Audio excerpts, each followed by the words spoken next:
La bonne équation? Biostat plus médecine, le tout multiplié par des entraînements, tu es sur la voie de la réussite. Vise le pass avec Isa. Chapitre référent, Introduction à l'analyse décisionnelle, les arbres de décision. Voici un QCM issu des annales de première année de médecine. Un médecin reçoit un patient présentant les symptômes d'une maladie M, mais sans répondre positivement aux tests diagnostiques associés. Il a donc le choix entre le traiter ou le garder en observation. Pour prendre sa décision, il utilise l'arbre suivant où les valeurs numériques inscrites dans des rectangles correspondent au score d'utilité de chaque décision. Quelle est ou quelles sont la ou les propositions exactes parmi les suivantes?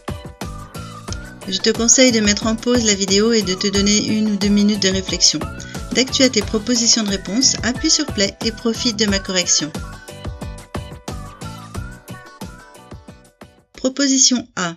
La valeur x de l'arbre ci-dessus est égale à 0,37.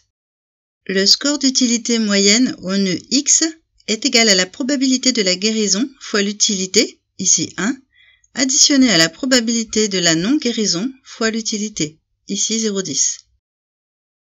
X est égal à 0,3 fois 1 plus 0,7 fois 0,10, soit 0,3 plus 0,07, 0,37.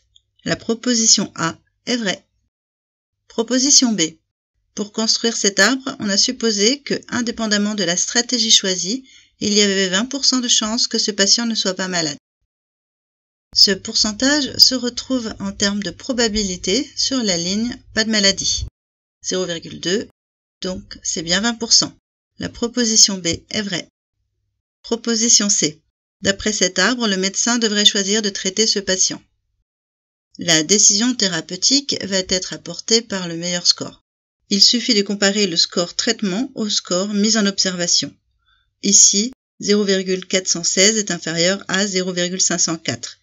Le médecin doit choisir de mettre son patient en observation. La proposition C est fausse. Proposition D. D'après cet arbre, 80% des patients ayant les symptômes de la maladie et ne recevant pas de traitement sont atteints de la maladie. Ce pourcentage se retrouve en termes de probabilité, maladie 0,8. La proposition D est vraie. Proposition E. Les propositions A, B, C et D sont fausses. Les propositions A et B sont vraies, donc la proposition E est fausse.